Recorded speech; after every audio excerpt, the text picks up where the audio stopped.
On this episode, we welcome back the Department of Community Affairs. We sit down with Chief of Staff Kaya King and Michael Callahan, the Director of Homelessness Prevention. I wanted to make sure we shared with folks a bit about some more of those misconceptions and assumptions, and we talked a bit, I think, in our prior episode, right, about just the scarlet lettering that happens for folks that are experiencing this type of traumatic experience. And there's assumptions. And I think all of that comes down to, with any human assumption, our own fears. Mm-hmm. And I would love for you to share a bit of, what are some assumptions, misconceptions? What are things that people need to know are actually not accurate or true about people and our fellow neighbors and residents who are experiencing homelessness or unsheltered challenges? Oh, yeah, sure. So I would say, just the overgeneralization, or even kind of the memeing, if you will, right, of homelessness is that it's, late 40s, early 50s, right, male, right, with a beard, scraggly, and also there might be an empty bottle, or so there's some needles around or something like that, and they're panhandling, right, and that there's a tent next door, right. I say this because literally I drove as I was driving into Patterson, that exact situation was there. Yep. Right. But I probably knew exactly where you drove. Right.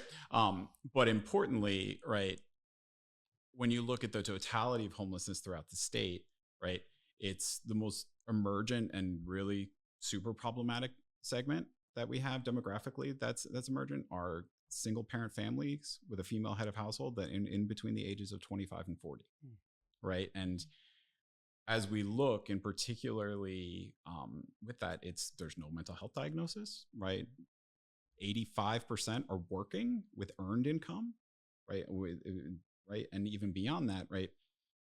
When you look and see a little bit further, you peel it back a little bit, right? Over every 1 out of 2 people that ends up in that situation, right?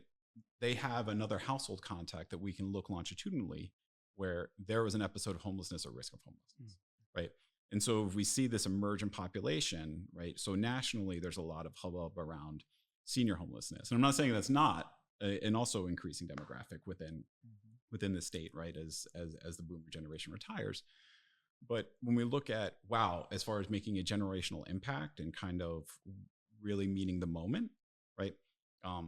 That's really kind of driving a lot of the coordination work that we're doing with the partners over at the Department of Children and Families, Department of Human Services, especially with the Medicaid 1115 housing supports waiver rolling out, where we look and we see, hey, not only are these folks that are doing everything right, but at the same time, right, they're struggling to get out of these circumstances. And when you look at the first episode of homelessness in a household they were attached to, the likelihood that they were going to get out of homelessness, right, 10 years ago is extremely higher than it is now, right? Particularly, right, now we don't have issues like algorithmic rent screening, right? We don't have issues where there's a consolidation of landlords and a paucity of rental units, right? It's not that that's ever been optimal throughout the state, right? But now we have an entire another ecosystem within the rental landscape where you can be evicted in Patterson, right? And it could be landlords that aren't talking to one another ostensibly or in business, have a business relationship, but because of the program they're using, right, they can go and necessarily screen somebody out through every other rehousing program that we have now, right? And because of that, sometimes arguably collusion, right? With that, you go and you see not only is there the imminent homelessness of that person, right? But when you look at that person, the children of that person within that household, right? You've longitudinally not only increased their risk, but you're talking about a logarithmic increase of risk, right? As those situations and the other housing issues across the state continue to be exacerbated. So oftentimes, what you're saying, I think, is the facts about homelessness and those who are experiencing the condition, they just don't match up with the really misconceptions that people have about homelessness. And is there anything that we can do about that as a community-based agency? Oh yeah, sure. I think look, one of the things that I always try to push is if you're not developing housing or you're not partnering with with some type of developer, right? You need to be.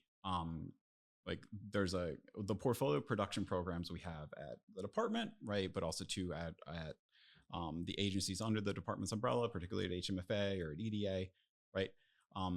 It's being able to have if every community, let me give you, this is an example, right? So if the 567 organizations, right? Let's just call it 400, right? For the sake of just quick estimation, right? If 400 CBOs that provide direct homelessness services did one National Housing Trust Fund program, right? Where they renovated an old Victorian house, right? And they converted it from the regular multifamily it was into, a four unit, three bedroom, right?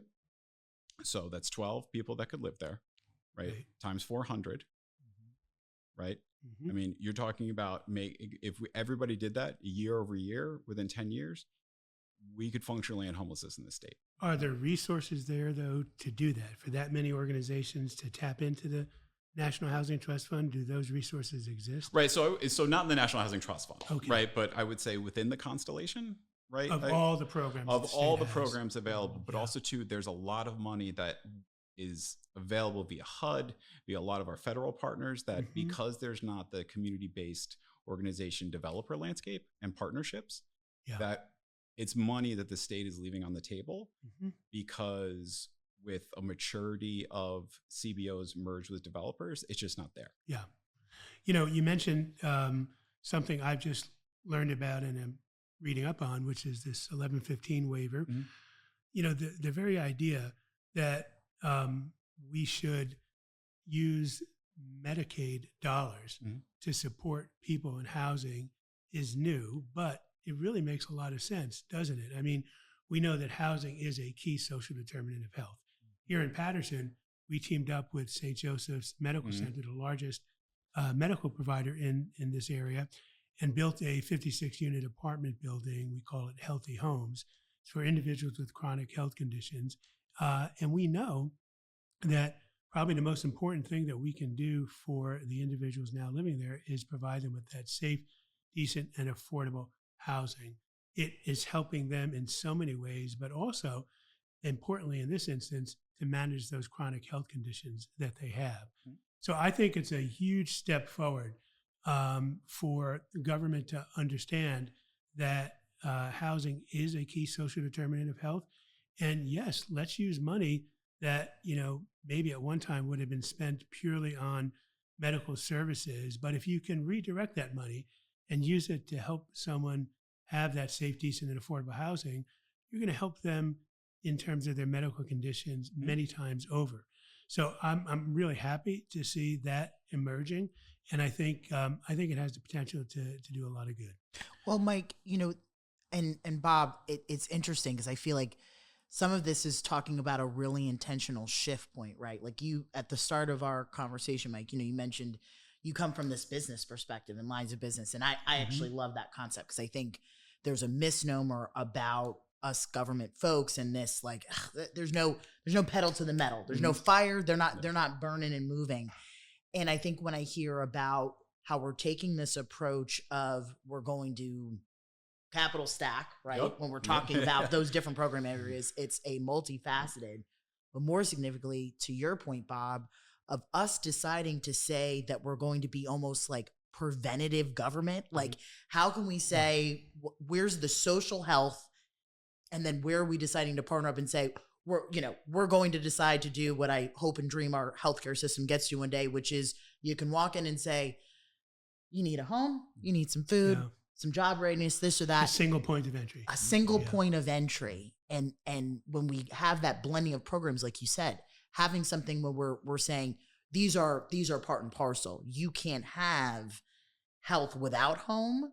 And we're making that a representation, not just in funding, but in the execution and what the results, right? That we're going to look at both sides of that. That then says to people, there's a different kind of credibility and that we're deciding to be intentional of listening and preventing.